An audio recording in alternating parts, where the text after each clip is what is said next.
자, 우리가 사도행전을 보고 있습니다. 예루살렘 교회의 모습 참 아름답고 평화롭고 또 은혜로운 모습이죠. 그들이 성령의 충만함을 받고 모이게 힘쓰고 뜨겁게 예배하며 교제하는 가운데 하나님께서 그 교회를 성장케 하시고 부흥하게 하셨습니다. 사도행전 1장과 2장은 오순절에 성령을 받은 공동체가 어떻게 잘 형성되었는지 교회의 형성 과정에 대해서 말하고 있다면, 사도행전 3장에서는 조금 이제 전환점이 되겠습니다. 그 예루살렘 교회를 통해서 어떻게 그 교회 밖에 복음이 확장되었는가, 교회의 성장과 확장에 포커스를 맞추고 있습니다. 그 중에서도 오늘 베드로와 요한이 이 성전을 지나가면서 이 병자를 고친 사건은 여러분 너무나 잘 아시는 유명한 사건입니다.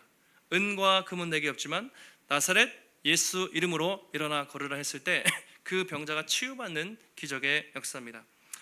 보통 많은 분들이 이 말씀을 보시면 이것은 그냥 어떤 기적과 죽은 병든 사람이 회복됐다는 그 병고침에 우리가 포커스를 많이 두고 있는데요. 우리가 성경을 보실 때 항상 핵심은 기적이 아니라, 그렇죠? 그 기적을 행하신 예수 그리스도를 우리가 잘 봐야 합니다. 우리가 그렇잖아요. 신앙생활하면서 기도한다고 다 병 고침 받고 치유받고 그렇진 않아요. 우리에게 병도 있고 어려움도 있는데, 그렇다면 과연 이 말씀은 우리에게 어떤 것을 교훈해 주는가? 바로 그 병 고침과 또 회복을 통해서 역사하시는 예수 그리스도의 그 이름, 그것에 포커스가 있다는 것입니다. 이 사건의 결과가 어떻게 되냐면요, 사람들이 막 듣고 막 깜짝 놀래요. 이 사람이 고침을 받으니까 많은 사람들이 몰려오고 베드로가 그 자리에서 설교를 합니다. 그럴 때 그날 당일에 남자만, 적어도 여자까지 아이들까지 했다면 10,000명 가까이 되는 사람들이 예수 믿고 회심했다고 그렇게 기록을 하고 있습니다. 이 사건은 단순한 기적을 말하는 사건이 아니라 그 기적을 통해서 어떻게 예수 그리스도의 이름이 또 그 땅에 전파되었는 것을 보여주고 있습니다. 오늘 말씀을 통해서 이 땅을 살아가는 모든 소망 없는 우리 인생들에게 정말 가장 필요한 것이 무엇인가, 가장 필요한 것이 무엇인가 한번 같이 보시고, 어떻게 예수 그리스도께서 우리 인생의 유일한 소망이 되시고 우리가 어떻게 그 이름을 붙잡고 살아갈 것인가, 오늘 말씀을 통해서 살펴보도록 하겠습니다. 자, 첫 번째는 이제 성전 앞에 지나가다가 한 사람을 만납니다. 1절 보시면 이렇게 배경을 설명하고 있습니다. 제9시 기도 시간에 베드로와 요한이 성전에 올라갔다. 자, 제9시라는 시간이 중요하죠. 유대인들은 하루에 3번 기도를 드렸습니다.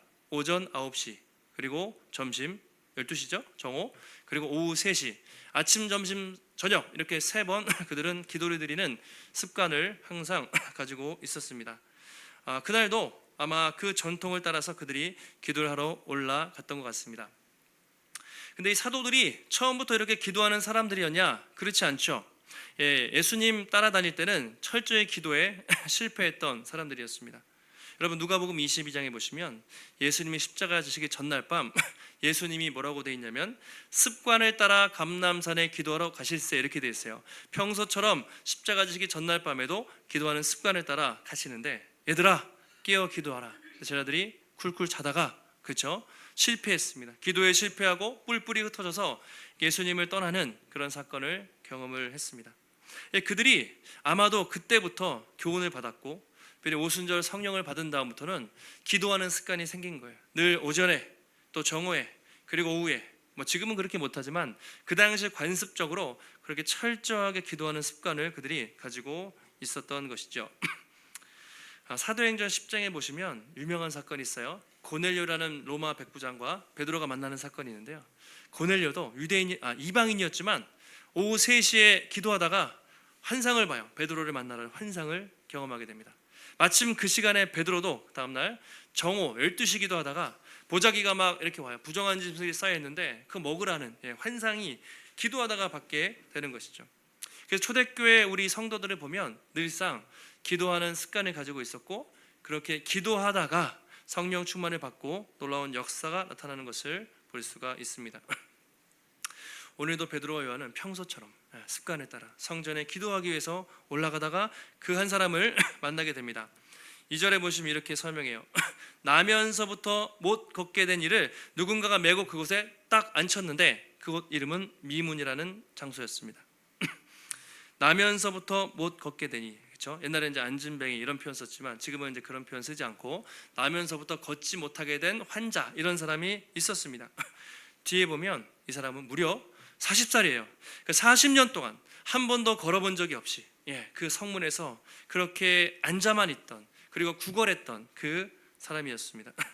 여러분, 우리가 장애도 선천적 장애가 있고 후천적이 있는데, 선천적으로 장애를 겪은 사람은 그래서 시력이나 듣는 것이나, 선천적인 사람은 애초부터 날 때부터 그렇게 못 보고 들었기 때문에 자기가 치유받을 것에 대한 기대와 소망이 없다고 합니다. 불가능한 것으로 생각을 하는 것이죠. 요한복음 5장에도 여러분 베데스다 연못에 가면 38년 된 병자 이야기가 나와요. 그 사람도 역시 38년이나 40년 동안 그렇게 병을 앓았으니 자기가 치료받고 회복될 것이라는 기대조차 없어요. 그 우리가 이제 심리학적으로 학습된 무기력감, 무력감이라고 말하잖아요. 너무 오랫동안 그렇게 살아서 더 이상 자기가 회복되고 치유받을 것에 대한 기대조차 없는 학습된 무기력감, 아무 소망 없이 살고 있는 한 사람을 오늘 만날 수가 있습니다. 이 사람들이 그래도 주변 사람들이 불쌍했는지 들어가지고 딱 놓았습니다. 그런데 그 사람이 앉아있던 문이 무엇이었습니까? 장소 이름이 바로 미문이라고 말하고 있습니다. 아름다울 미자를 쓴 거예요. 아름다운 문이에요. 아름다운 문. 근데 실제로 당시의 기록을 보면 얼마나 그 문이 크고 아름다웠는지, 금과 은으로 그 문을 도배했고, 그 문은 높이가 23m 정도 되는, 그러니까 우리가 생각하는 그냥 출입문이 아니라 누가 봐도 엄청나게 크고 화려한 아름다운 문 앞에 그 거지를, 그 병자를 이렇게 내려 놓았던 것이죠. 탈무드에도 이제 기록들이 있어요. 역사의 기록을 보면 니카노르 문이라고 되어 있는데, 이방인의 뜰을 지나서 이제 여인의 뜰을 지나서 그 다음에 성소, 지성소 이렇게 단계별로 되어 있잖아요. 어떤 그 들어가는 문인데, 지금으로 말하면 많은 사람들이 지나가는, 그러니까 가장 명당이에요. 구걸하기 가장 좋은 화려한 문 앞에 그 사람을 내려 놓은 것입니다. 우리도 예전에는, 지금은 잘 모르겠어요. 저도 그쪽을 안 지나가봐서, 서울역에 지나가면 좀 어려우신 분들이 이렇게 좀 구걸을 하거나 이렇게 도움을 요청하는 그런 경우를 여러분 보신 적이 있을 겁니다.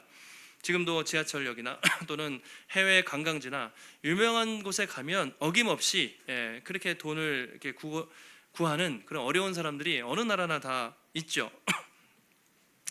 오늘 이 사람이 그런 사람이었어요. 수십 년 동안, 40년 동안 한 번도 걸어본 적이 없고, 수십 년 동안 그렇게 구걸해서 하루하루 연명했던 그 불쌍한 사람을 오늘 성경에서 주목을 하고 있습니다. 자, 그런데 지금 장소가 어디입니까? 미문인데, 미문은 어디 있는 것이냐면 성전에 있는 것입니다. 성전 미문이잖아요. 성전이 어느 곳입니까? 하나님을 예배하는 곳이죠.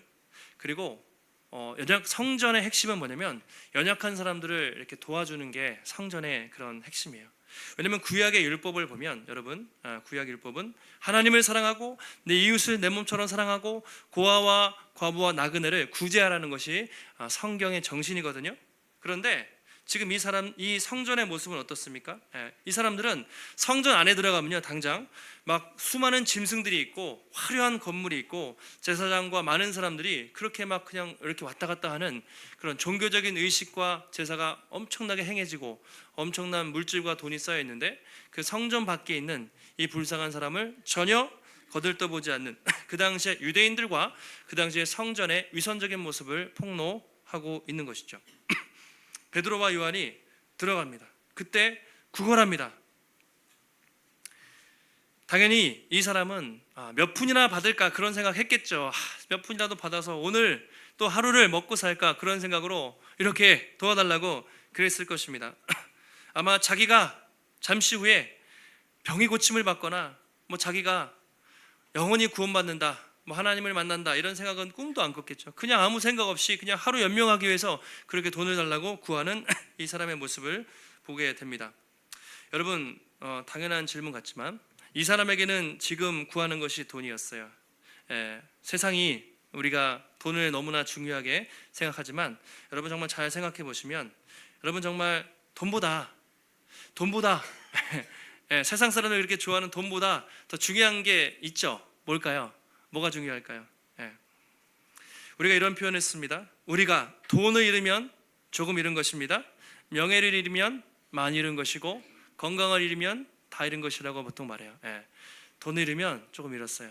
명예를 잃으면 자기 이름, 자존심, 명예를 잃으면 꽤 많이 잃었습니다. 그리고 건강을 잃으면 다 잃었다고, 다 잃은 것이라고 사람들은 말합니다. 맞는 말이죠. 그런데 여러분, 건강보다 인간에게 더 소중한 것이 있어요. 건강의 핵심은 무엇입니까? 생명이잖아요. 생명. 생명, 인간에게 있어서 여러분, 돈보다 명예보다 생명이 중요하지 뭐가 더 중요하겠습니까? 그런데 그 당시에 그 미문 앞에 있던 그 사람, 그리고 오늘날 이 땅을 살아가는 많은 사람들,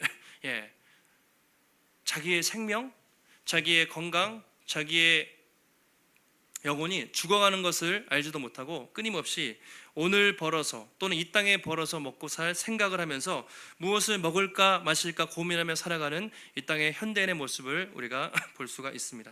그러니까 오늘 미문 앞에 있는 사람은 오늘날 현대인과 똑같아요. 정말 우리에게 가장 소중한 영생, 이 생명이 무엇인지도 모르고 당장 눈앞에 있는 물질과 이 땅의 행복과 이 땅에 먹을 것을 위해서 살아가고 있는 이 땅의 현대인의 모습을 상징한다고 볼 수가 있습니다. 그런데 참 재밌는 게요, 오늘 이 사람이 어디 있다고요? 미문에 있다고 그랬죠. 화려한 문 앞에 있습니다. 아름다울 미. 그런데 지금 이 사람의 상황은 어떻습니까? 누구보다 아름답지 않아요. 처절하고 고통스럽고 절망적인 상황이 있습니다. 이거 우리가 아이러니, 언어 유희라고 말해요. 미문 앞에 있지만, 문 앞에 있지만 전혀 아름답지 못한 그 영혼의 상태를 보여주고 있습니다. 여러분, 오늘날 우리가 사는 시대도 참 아이러니해요. 제가 보면 겉으로 이렇게 화려하고 편한데 영적으로 이렇게 타락하고 불행한 시대가 있을까 여러분 싶지 않습니까? 세상이 얼마나 화려해요. 겉으로는 화려한데 사람들의 마음속에 평안이라는 게 없습니다. 평안이 사라졌어요. 사람들이 다 부유해 보이지만 물질적으로는 부유해졌겠죠. 그러나 그 내면에는 부유함이 없어요. 행복을 잃고 살아가고 있습니다. 여러분, 제가 이게 조사를 해보니까 우리 성도님들 대부분 어디 사세요? 우리 교회는 3분의 2가 10분 거리라고 그랬죠. 거의 다 가까운 곳에 살고 그 중에 절반 이상이 5분 거리. 이 편한 세상, 편한 세상. 이름이 참 좋잖아요. 이 편한 세상, 편한 세상에 살고 계세요. 여러분, 이름을 그렇게 지어놨지만 여러분, 그 편한 세상에 살면 365일 편하고 행복하고 기쁨만 넘치세요? 그렇지 않잖아요. 살면서 여전히 고민과 또 어려움이 있어요. 여러분, 길 건너가면 쇼핑몰 있죠. 스타 땡땡 있죠. 여러분, 주말이면 사람들이 차를 끌고 와서 1시간씩 주차하면서 거기서 쇼핑하고 장 보려고 사람들이 그래요. 저희는 스리바 끌고 이렇게 카트 하나면 횡단보도 건너면 가잖아요. 여러분, 그 화려한 쇼핑몰이 있어서 여러분 행복하십니까? 돈만 많이 쓰게 돼요. 가면 돈 쓸 일만 많고, 뭐 그렇게 그런 것들이 우리를 행복하게 하는가? 여러분이 TV 광고에 나오는 그 좋은 차를 사면, 차를 타시면 뭐 잠깐 행복할 수 있겠고, 좋은 전자제품과 그 기기를 쓰고 또 액세서리 뭐 그런 것들을 두르면 조금은 우리가 좀 좋은 사람이 됐나라고 착각할 때가 있지만 정말 길어야 한 달, 두 달 얼마 안 지나서 우리는 행복을 잃고 마는 것이죠. 세상은 끊임없이 소비주의라고 얘기해요. 그게 진짜 행복 없는데 그렇게 소비주의를 주장해서 그렇게 돈을 쓰게 만들어 버립니다. 그러나 진짜 행복은 없고 그 안에는 희망, 고문이 있게 되는 것이죠. 그래서 예나 지금이나 많은 사람들은 동일해요. 그 당시에 그 사람도 자기에게 진정한 필요한 구원이 있다는 것을 생각하지 못하고 한 품 주십시오. 지금도 이 땅의 사람들은 그 자기 영혼이 어떻게 죽어가는지도 모르고 관심도 없이 이 땅에서 어떻게 조금 더 잘 살아볼까 걱정하며 살고 있습니다. 여러분, 요즘에 코로나 끝나고 막 재밌는 영화가 되게 많이 나와요. 여러분 영화 좋아하시는지 모르겠어요. 콘크리트 유토피아 보신 분 이렇게 계실지도. 아까 10시 예배 때도 한 분도 안 보셨는데 거의 저희 성도님들을 말씀과 기도에 너무 열심히 하시니 경건하셔가지고 영화도 좀 보셔도 돼요. 영화에 재밌는 영화가 많은데 저도 영화를 못 봤지만 이제 들었어요. 그리고 유튜브에 짤이 많으니까 이렇게 봅니다. 자, 내용은 그렇습니다. 콘크리트, 아파트를 상징하거든요. 미래에 우리나라에 대지진이 일어나가지고 막 그냥 아파트가 모든 서울이 다 폭파가 됐어요. 아파트 하나만 달랑 남았습니다. 그 아파트 이름은 황궁 아파트. 이름이 황궁 아파트예요. 사람들이 다 이렇게 막 우왕좌왕하고 막 힘든데 그 아파트에 사는 사람들은 행복했어요. 근데 이제 그 주변에 있는 사람들이 막 몰려오면서 어떻게 생존할까, 그 이야기가 이제 콘크리트 유토피아라는 내용입니다. 자, 콘크리트는 무엇을 상징하는가? 아파트를 상징합니다.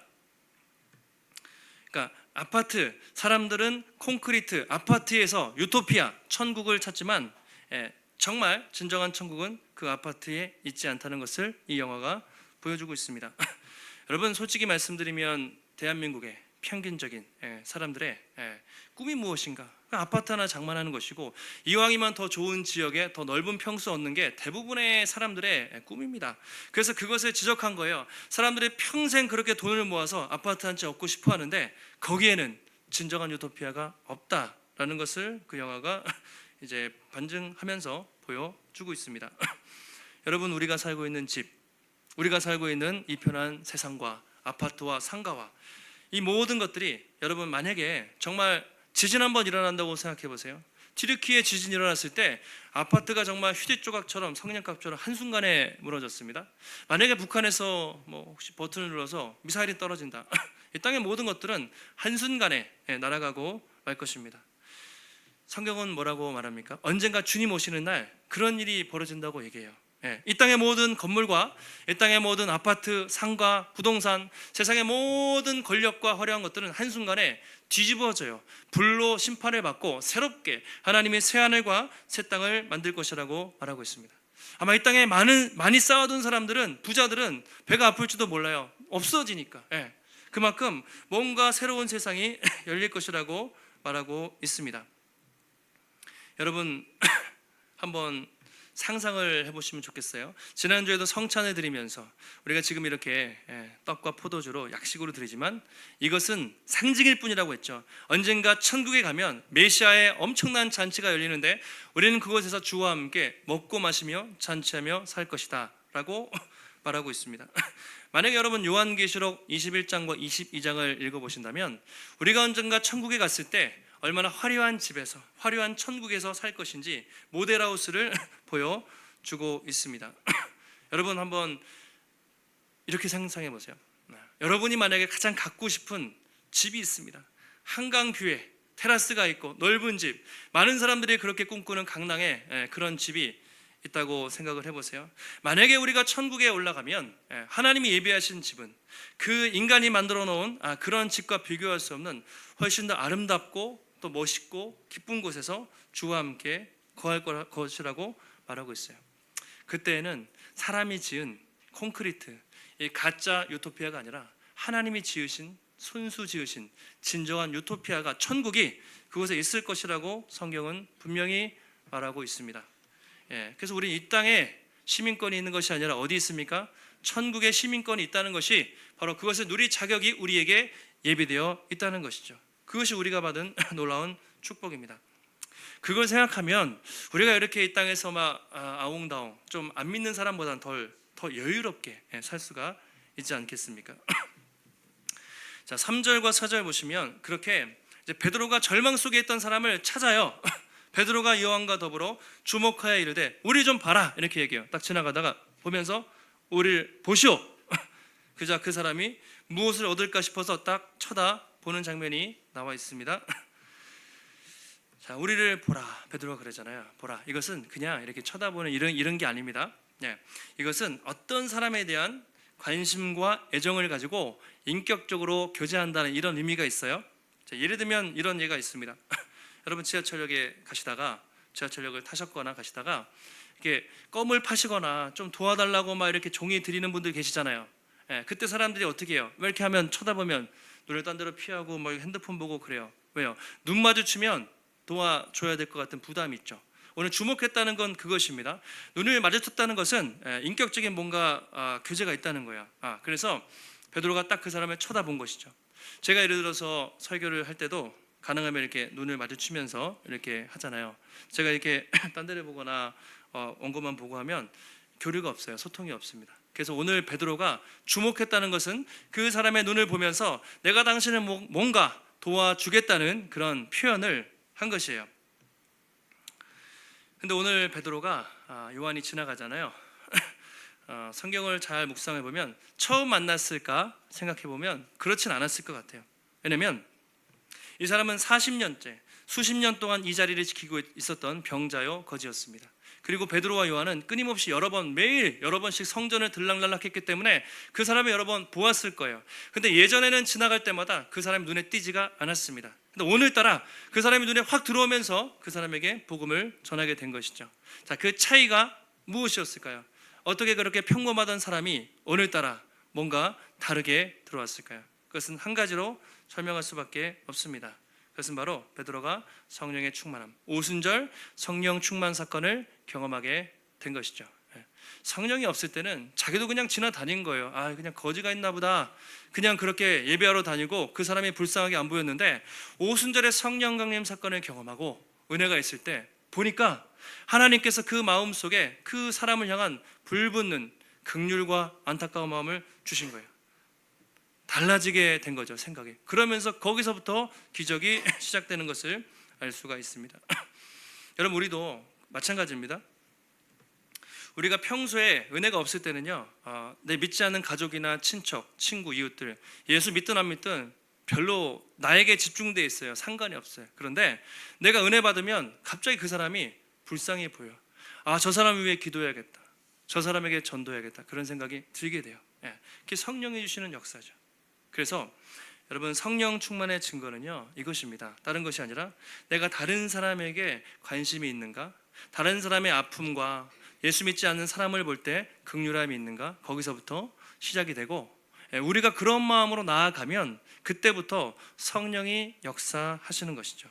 한번 우리 마음속에, 여러분의 마음속에 성령이 충만한가? 요즘 내 삶에는 그냥 내가 먹고 살고 나의 걱정 근심만 밖에 없는가? 아니면 믿지 않는 다른 사람들을 향한 관심과 사랑과 애정이 살아있는가? 그것을 한번 우리 자신을 살펴보시면 좋겠습니다. 자, 그렇게 쳐다보는 그 거리를 향해서 베드로가 한마디 외칩니다. 유명한 말씀이죠. 3장 6절 같이 한번 6절 말씀 읽겠습니다. 베드로가 이르되 은과 금은 내게 없거니와 내게 있는 이것을 내게 주노니 나사렛 예수 그리스도의 이름으로 일어나 걸으라 하고. 아멘. 병자를 보고 바로 나사렛 예수 이름으로 하지 않고 뭐라고 했다고요? 은과 금은 내게 없거니와, 먼저 이 얘기를 하는 것이에요. 자, 은과 금은 돈을 상징하겠죠. 근데 은화와 금화를 상징하거든요. 로마 사람들이 쓰던 가장 귀한 높은 단위의 화폐를 상징하는 거예요. 성경에 보면 데나리온이라는 게 있습니다. 노동자 하루의 품삯, 고드란트, 아사리온 등등, 지금 우리 말하면 1,000원짜리, 500원짜리, 10원짜리 동전처럼 많은 단위가 있는데, 은과 금은 그 당시 가장 높은 은화 또는 금화를 말해요. 지금으로 말하면 5만 원짜리라든가 수십만 원짜리 수표를 말하겠죠. 나에게는 그런 것이 없다, 그러나 나에게 있는 것을 주겠다, 이렇게 말하고 있습니다. 왜 베드로는 은과 금이 없다고 먼저 말을 했을까요? 그 당시에 여러분, 교회를, 아까 제가 성전, 이 사람들 앞에 있는 성전은 헤롯이 지은 성전인데, 그 당시에 정말 어마어마하게, 지금 로마 카톨릭의 성전들처럼 정말 입이 딱 벌어질 정도로 화려한 성전을 갖추고 있었습니다. 그런데 그들의 위선은 뭐냐면, 그렇게 화려한 성전이 있으면서도 성전 앞에 있는 그 가난한 사람들을 전혀 돌보지 않고 신경 쓰지 않는 그런 위선적인 모습을 보여주고 있는 것이죠. 그래서 이렇게 얘기합니다. 나에게 세상이 말하는 은과 금과 돈은 없지만 나에게 있는 것이 있는데, 나사렛 예수 그리스도의 이름으로 일어나 걸으라. 나에게는 돈도 없고 명예도 없고 세상의 화려한 권력도 없지만 나에게 있는 것이 있다. 그것은 바로 십자가에서 죽으시고 부활하시고 승천하셔서 지금도 하늘 보좌 우편에서 세상을 통치하시는, 죽은 자를 살리시고 병든 자를 고치시는 나사렛 예수의 이름이 있다. 그 이름으로 명하노니 일어나 걸으라 했을 때 놀랍게 한순간에 그 사람이 걷게 된 것입니다. 그래서 베드로는 은과 금 그리고 예수의 이름을 대조하고 있는 거예요. 은과 금은 1차적으로 물질을 말하겠지만 그 당시의 성전, 그리고 유대인들, 그렇게 화려한 건물과 성전이 있지만 가난한 사람에게 관심조차 두지 않는 그들의 위선적인 모습을 폭로하면서 새 시대가 열렸다, 지금부터 예수 이름을 믿으면 병고침을 받고 치유받는 복음의 역사를 베드로가 그렇게 선포를 하고 있는 것입니다. 여러분, 이 땅의 교회를 한번 우리가 잘 보실 때, 여러분 2000년 역사 교회를 이렇게 보시면요, 정말 초대교회처럼 베드로가 말하는 것처럼 교회가 은과 금을 붙잡았는가, 아니면 예수의 이름만을 붙잡았는가 보시면, 교회가 참 예수 이름뿐만 아니라 은과 금에, 세상에만이 그렇게 물들어갔다는 것을 우리가 볼 수가 있습니다. 중세에 교황이 있었습니다. 이노센트 2세라는 교황이 사제들, 막 추기경 사제들 다 모아놨어요. 그때 중세 시대 교회가 얼마나 잘 나갔습니까? 지금 유럽에 있는 바티칸을 비롯한 성 베드로, 모든 성당들이 다 그때 지어진 거예요. 화려한 성당들. 교황이 이야기합니다. 지금 교회 창고에 돈이 넘쳐난다. 주체할 수가 없다. 그러면서 이렇게 얘기해요. 예전에 사도들이 교회 은과 금이 내게 없거니와 하던 시대는 이제 끝났다. 돈이 많기 때문에 그 시대는 끝났다. 교회는 너무 부자다. 이렇게 이야기를 한 것이죠. 그 얘기를 듣고 있던 토마스 아퀴나스라는 중세 유명한 신학자가 이렇게 말합니다. 그렇습니다, 폐하. 교회가 돈이 많아졌지만 이제는 나사렛 예수 이름으로 일어나 걸으라고 하는 그 능력이 없어졌습니다. 이렇게 이야기를 한 것이죠. 참 어떻게 보면 씁쓸한 예화예요. 중세 시대 교회가 그렇게 화려하고 건물이 많고 돈이 많았지만 가장 중요한 예수 그리스도의 십자가의 복음의 능력을 잃어버렸던 것이죠. 세상이 타락하고 교회가 타락하고 교회가 세상의 물질을 구할 때 복음의 능력이 사라지고 타락하게 된 것입니다. 그래서 많은 교회들이 세속화되고 복음의 능력을 잃어왔습니다. 그렇다면 오늘날 이 땅의 교회, 그리고 우리 복음의 숲교회는 어떤가 한번 생각을 해볼 필요가 있는 것 같습니다. 여러분 유튜브에 보면 주로 그런 얘기 많아요. 대한민국, 우리나라 참 복받은 나라고, 예수님 믿고 맨날 선교사 두 번째로 미국 다음으로 많이 파송하고 복받은 거 다 맞습니다. 그런 내용이 많아요. 세계 10대 교회 중에 5개 정도, 20대 교회 중에 여러분 한 절반 정도가 대한민국에 있는 거 아시죠? 규모로 따지면 우리나라는 세계 최고예요. 세계 가장 큰 교회도 우리나라에 있고, 여의도에 각 교단마다 장로교, 감리교, 침례교 가장 큰 교회는 다 대한민국에 있어요. 놀랍죠? 그런데 조금만 보면 그 교회들이, 그 교회 목회자들이 세상에 얼마나 지탄을 받고 욕을 먹는 교회들인지 또 모르는 것이죠.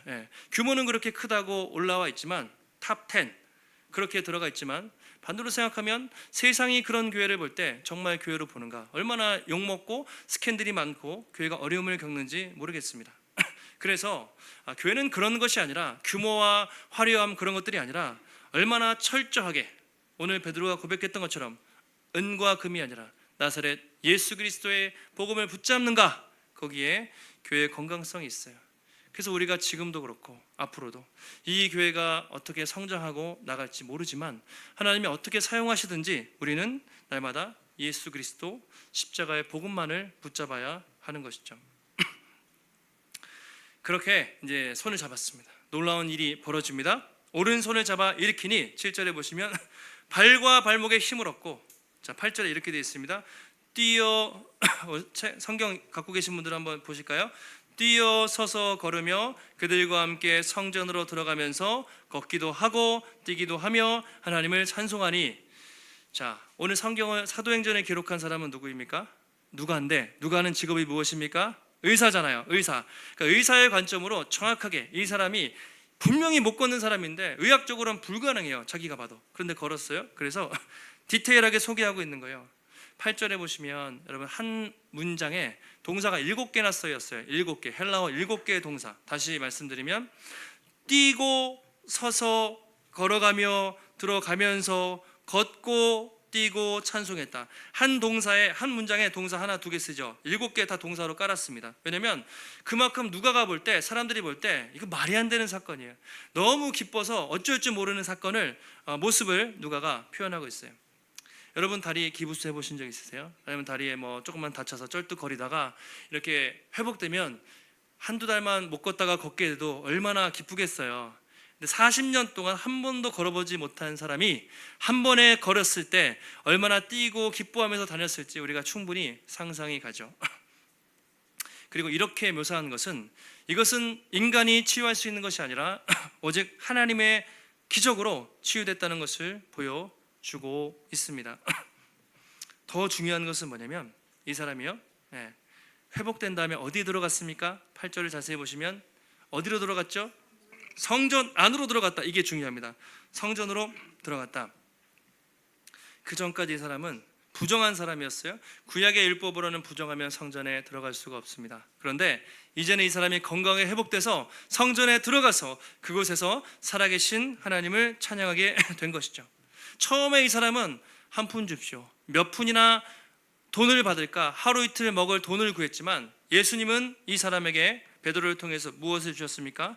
그 사람의 불치병을 고치셨을 뿐만 아니라 더 놀랍게 하나님의 성전에 들어가서 예배할 수 있는 그 사람의 영혼을 구원하셨다는 것이죠.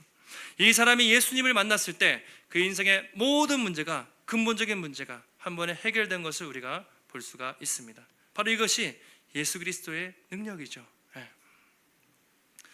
주변 사람들이 소문이 났어요. 그 사람이 막 걷고 뛰니까 아니 저 사람 40년 동안 못 걷던 맨날 보던 사람인데 갑자기 뛰어다니면서 하나님을 찬양하고 다닙니다. 주변에 있던 사람들이 놀랐다고 말하죠. 그래서 10절에도 심히 놀라고 놀랐다. 놀랄 수밖에 없어요. 놀라 자빠질 수밖에 없었습니다.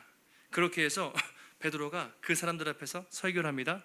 솔로몬 행각이라는 곳에서 너무 신기하니까 베드로가 이거 내가 한 거 아니라고, 내가 한 거 절대 아니고 하나님이 하신 것이라고 하면서 그 치유를 기회를 삼아서 이제 복음을 쫙 전하는데 그 복음을 듣고 남자만 그 자리에서 5,000명 회심했다고 말하고 있습니다. 할렐루야죠. 정말 놀라운 역사가 나타나는 것을 우리가 볼 수가 있습니다.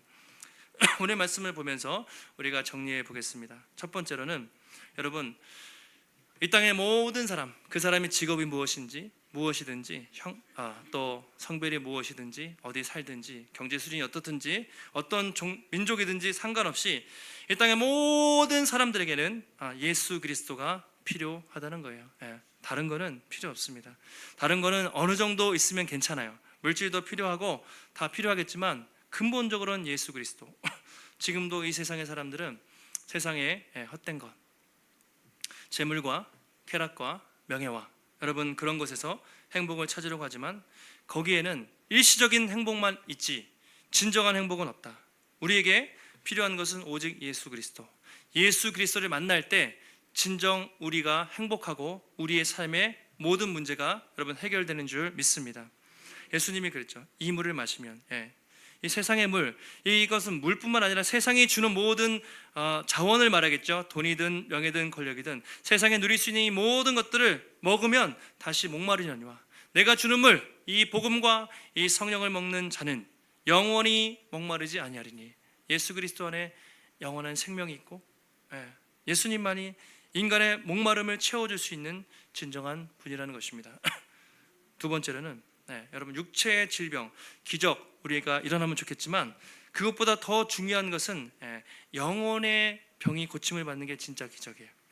성경에 질병과 또 치유받는 기적들이 많이 있죠. 그러나 예수님은 한 번도 기적 자체에 의미를 둔 적이 없고 기적을 통해서 예수 믿고 구원받기 위해서 기적을 행하셨던 거예요.